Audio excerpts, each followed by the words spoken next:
algo a dizer, explicar pra vocês, mas não garanto, porém, que engraçado eu sei dessa vez, para os manos daqui, para os manos de lá, se você se considera um mano, você chegar a mano, sei que problemas você tem demais, e nem na rua não te deixam na sua, entre madames, e aí, fião, Voz Ativa, Racionais, 1995, se não me engano, LP, que naquela época era LP, né?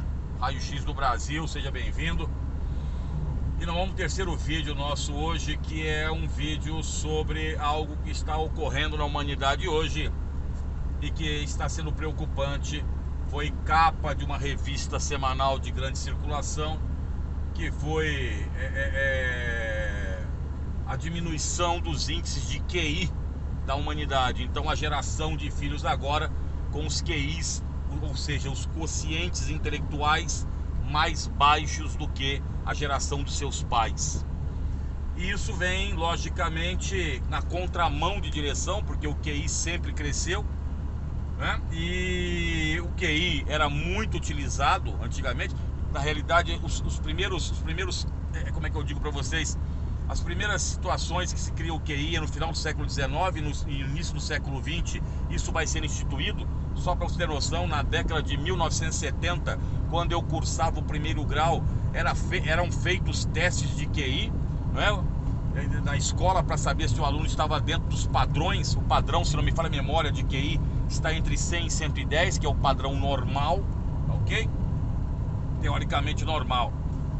E aí estão sendo feitos testes de QI aí, saíram alguns livros, inclusive, questionando, mostrando a queda do QI.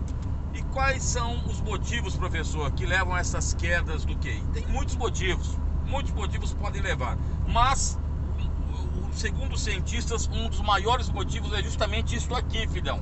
A telinha que você está olhando agora, a tela do computador, a tela do seu smartphone, sei lá, do seu Android, do seu Robocop, sei lá o que você está usando aqui agora. Por quê? Porque perde-se um tempo miserável em conteúdos que nada agregam.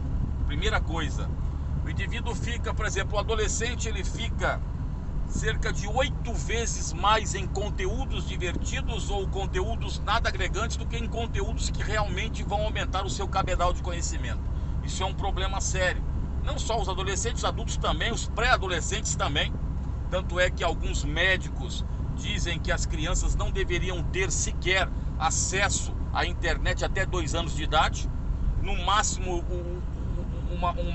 um lance de conversar aí com os parentes rapidamente, junto logicamente com os pais ali, para se mostrar ali, mas sem contato com a internet, dos 2 aos 5 anos, no máximo 1 hora por dia, e ainda assim orientado pelos adultos, coisa que não acontece hoje. Muitas vezes esse aparelhinho aqui é dado como uma babá para que a criança, é a nova chupeta, é a chupeta digital que eu chamo isso aí.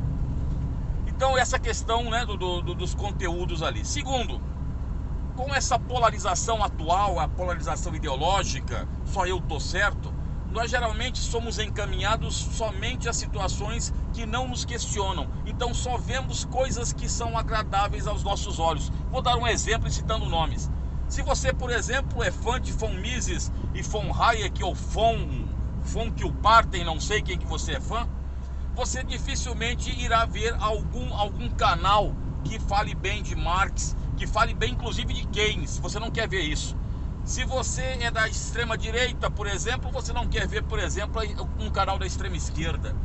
Se você gosta de assistir, por exemplo, canais que revisitam a história com a visão da direita, você nega-se a assistir os canais de esquerda. Esses dias atrás, inclusive, num grupo de amigos, colocaram lá uma situação, né, do Renan Calheiros falando Bitcoin e criptomoeda. Até aí tudo bem, ele pode muito bem alegar que é o sotaque dele.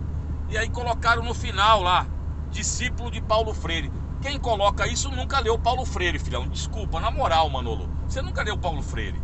Aí você culpa o Paulo Freire pela educação. Você nem sabe quem foi Paulo Freire. De repente o cara acha que foi centroavante do Botafogo. Então, filhão, esta situação acaba emburrecendo.